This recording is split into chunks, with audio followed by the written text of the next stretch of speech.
Calimera. Hoy es 17 de julio de 2020. Hoy abordaré el tema de por qué el cinismo tuvo un cambio de significación abrupto desde la antigüedad hasta el día de hoy. Básicamente, hoy utilizamos la palabra cinismo de modo peyorativo, aludiendo casi a una falta de virtud, a una falta de compromiso social, a una desvergüenza ante el sobrepaso, digamos, de las buenas acciones hacia lo humano. Mientras que es sabido, ya lo he relatado mucho en los demás videos acerca del cinismo, que el cinismo es justamente lo contrario. Hay una definición de ser humano, un compromiso ético y político, un compromiso ante la verdad y al decir la verdad de manera, digamos, sincera, valiente y desnuda, incluso si aún eso significaba perder la propia vida, cuando uno le comunicaba, digamos, la verdad descaradamente a Alejandro Magno o al rey o a lo políticamente correcto. Bueno, ya pues de eso se ha hablado mucho. Básicamente la pregunta de hoy es, ¿por qué el cinismo hoy es un concepto peyorativo? La respuesta a esto es que el cinismo sufrió, como todos los cambios humanos, un cambio de significación. ¿A qué me refiero? A que lo humano no es más, no importa si lo nombramos tecnología, no importa si lo nombramos comportamiento, no importa si lo nombramos objetos. Para nosotros la vida no es una cosa en sí misma real, sino que primero es significante. El cinismo es una propuesta significante hecha acto y por lo tanto es una exhortación a la interpretación. Es decir, que el cinismo es un significante que debe ser interpretado y que es interpretado por los cínicos en acción, en palabra, en compromiso. Pero al ser un llamado a los demás, a los de lo políticamente correcto, a los que viven en la urbe, a los que viven en las realidades o en las respuestas de la normativa de los nomísmata establecidos, pues también ellos están llamados a interpretar. Y es justamente esa interpretación de ese otro lado, del lado de la moral, del lado de lo establecido, del lado de la comodidad de lo civil, del lado de la respuesta de los rituales, la que se fue imponiendo para hablar de cinismo. Por razones muy interesantes. Bueno, primero, a esto que estoy denominando se lo puede llamar tropos. El cinismo fue por tropo, es decir, por desplazamiento semántico, lentamente cambiando de significado para la colectividad. Lo primero que debería decir es que el cinismo, al no estar en el poder y al no aspirar el poder de los otros, pero sí el poder sobre sí mismo, nunca ocupó realmente posición de lo políticamente correcto, que en primer lugar es este lugar de dispersión, de esparción, el que extiende los significados y el que casi que los impone, los implanta, los reactualiza, permite nuevas acciones frente a los significados. Entonces se dificultaba mucho que el cinismo, que la interpretación de cinismo primero se mantuviera, porque ocupaba un lugar inicialmente tangencial o paralelo. No obstante, después de la época helenística, cuando se destruye, durante la época helenística y después de la época clásica, cuando se destruyen las polis, cuando se destruye el mundo conocido y empieza una dimensión, digamos, cosmopolita, mercantil, mezcla de pueblos, los antiguos orgullos civiles se habían deshecho, las concepciones del mundo eran otras y surgen, digamos, estas guerras entre imperios y luego los diádocos de Alejandro Magno y demás.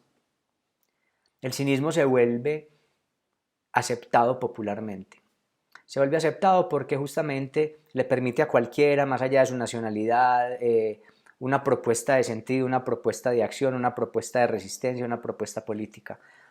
Y de un momento a otro, bueno, no fue abrupto, pero sí, digamos, paulatinamente, el cinismo sí fue adquiriendo un lugar de verdad, pero no del lugar de verdad desde las instituciones, sino, digamos, de contrapoder o de resistencia. Sin embargo, esto tenía una consecuencia. La masificación implica casi siempre lo siguiente, o la popularización o la secularización implican varias cosas. Primero, una simplificación de los conceptos. Casi nunca la masificación implica un trabajo comprometido de años, de pensamiento, de ejercicio, como lo proponían los cínicos.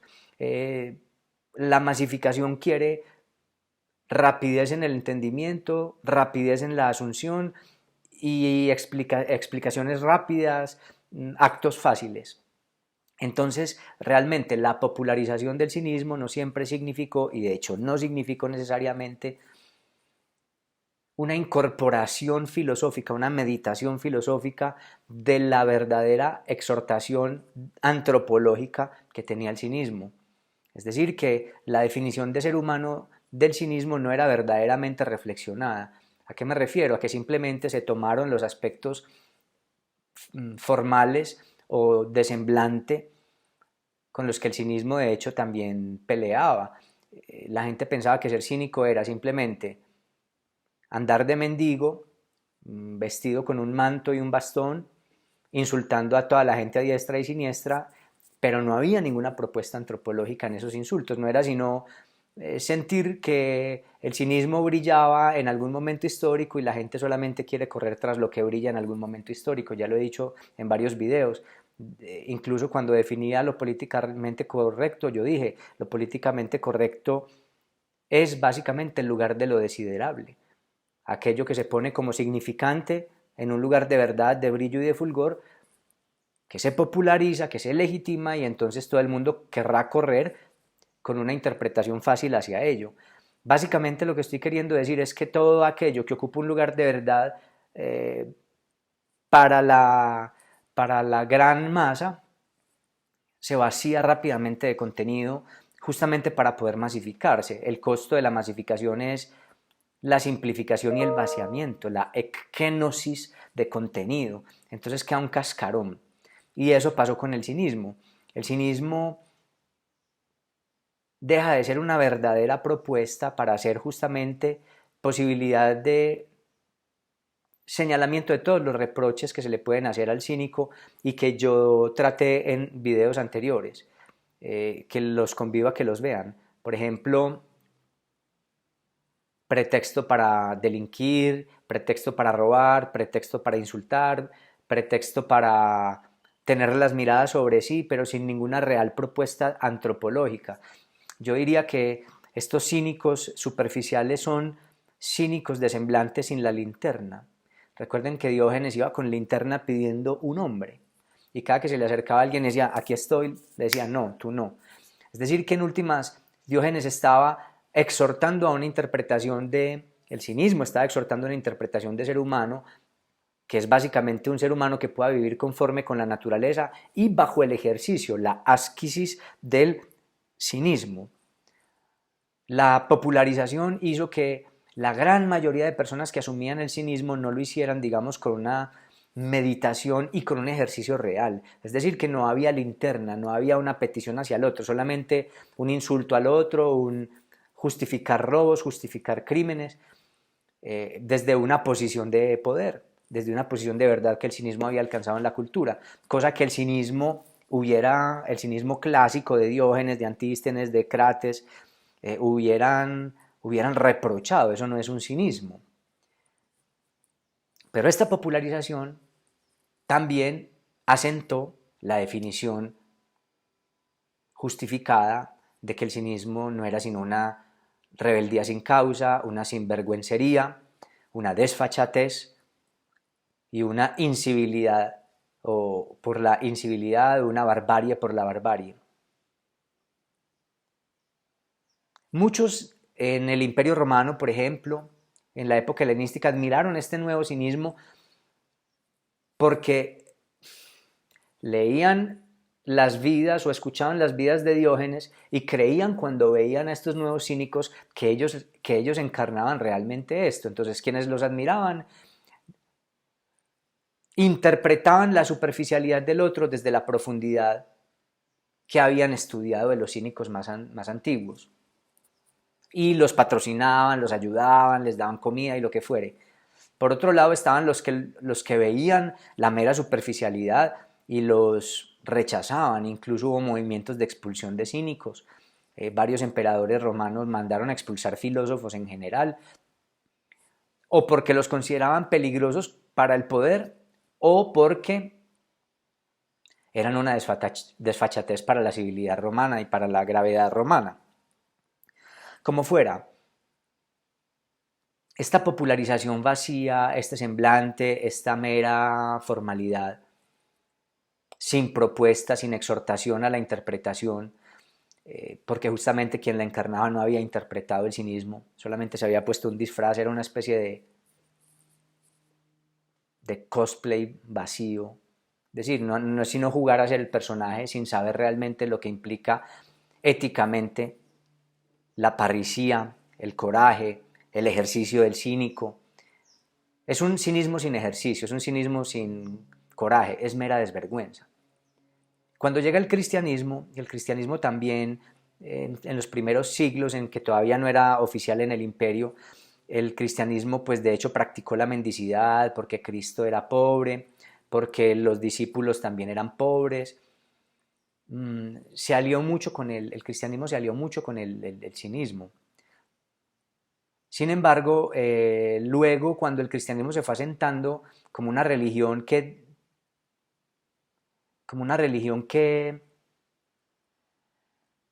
frente a la sexualidad tomó una posición casi que de austeridad o de negación del cuerpo y del placer,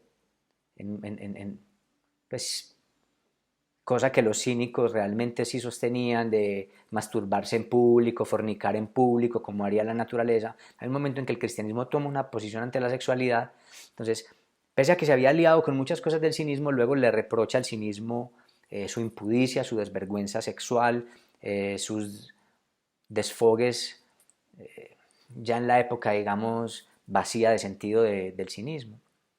Desde luego habría algunos, como en la época romana, como Metronacte o Metronax, o como Demetrio, que fueron cínicos reconocidos, digamos, por su compromiso, pero eran muy pocos en comparación con la cantidad de sinvergüenzas, farsantes, fantoches que había por ahí llamándose cínicos. Toda esta desfachatez, toda esta superficialidad, todo este vaciamiento de sentido, termina sentándose básicamente con la significación que conocemos hoy. El cinismo se vuelve un significante que remite más bien a la desvergüenza, a la falta de objetivo, a la ausencia de propuesta ante lo humano, a ser unos rebeldes sin causa, unos mantenidos sin motivo, a ser seres sucios, sin ninguna propuesta ni siquiera ante esa suciedad. Es decir, quedaron desprovistos de toda propuesta ética y estética y quedaron como estigma de un mero vaciamiento. Esto le sucedió al cinismo justamente por haber perdido la posición de contrapoder y de compromiso. Porque uno bien pudiera decir que cuando algunos cínicos le gritaban al emperador seguían siendo cínicos, pero y que allí habría resistencia. Pues sí, pero ya eran sujetos, digamos, metidos en el discurso oficial de la ciudadanía, ya no eran una paranomía, ya estaban en medio de las nomísmata que tanto hubiera desdeñado Diógenes. Desde luego, insisto, habría unos cuantos individuos que reconocían y sabían lo que el cinismo implicaba, pero la gran mayoría no, en el vasto ya mundo antiguo que se había vuelto global. Pues global para la época, en el Mediterráneo, entonces Europa, África y Asia. La conclusión a la que llegaría hoy es que eso le pasa a cualquier discurso. Por ejemplo, el cristianismo también empieza como una especie de cinismo, pero cuando se vuelve religión oficial, bueno, y unos años antes o unos siglos antes de volverse religión oficial, cuando empieza, digamos, a volverse nómisma, pierde la dimensión de cinismo y lentamente va vaciando significados originales del discurso, digamos, de su fundador, en el caso del cristianismo Jesucristo, y en el caso del cinismo de Antístenes y de, por ejemplo, discípulos como Diógenes. El destino de todo discurso es que cuando por fin alguien lo legitima, el discurso ingresa al poder.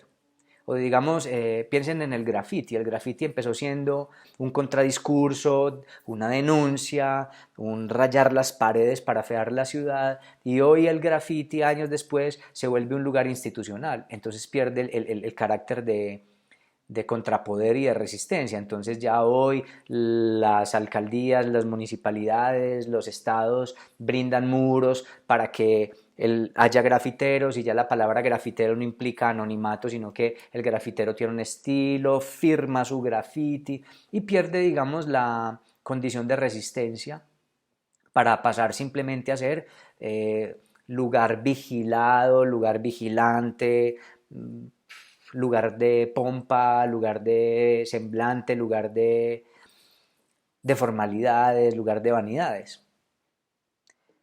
A cualquier discurso le pasa eso. Ahora piensen en las resistencias contemporáneas. Por ejemplo, en su lucha justa por el reconocimiento, las distintas minorías han adquirido por fin una posibilidad de diálogo social. El costo de ese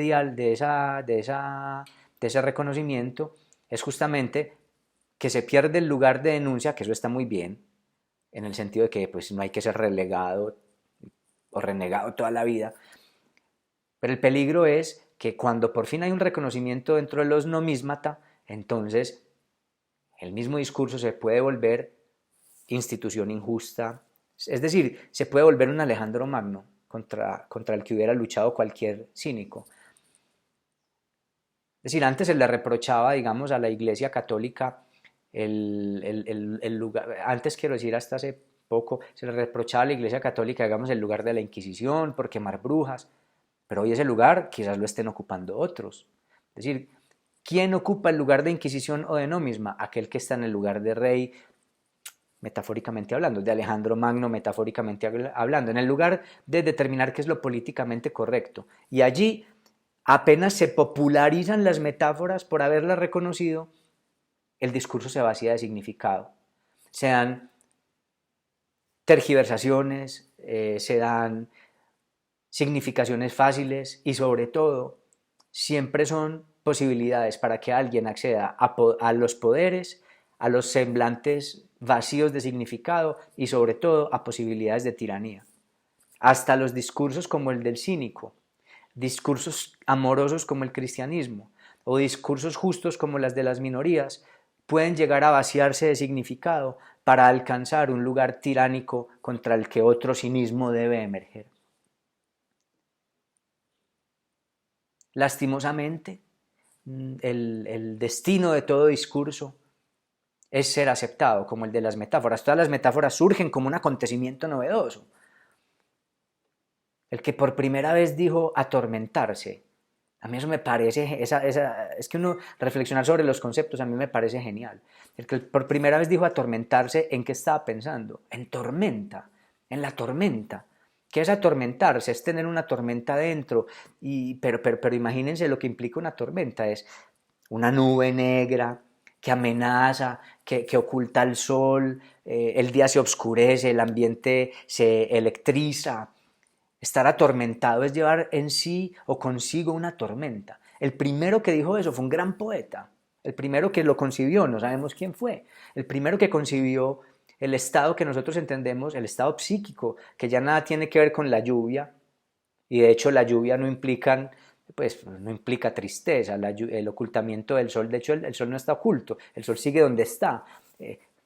Pero bueno, el que para alguien la tormenta sea un acto de tristeza y luego decir que estoy atormentado ya no implica pensar en la lluvia, sino en agobio, en angostura psicológica o psíquica, anímica, en melancolía, en abatimiento, en tribulación.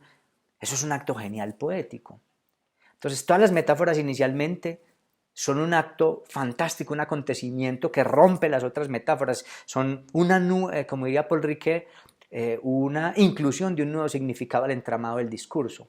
¿Cuál es el destino de esa metáfora? Dejar de ser sorprendente.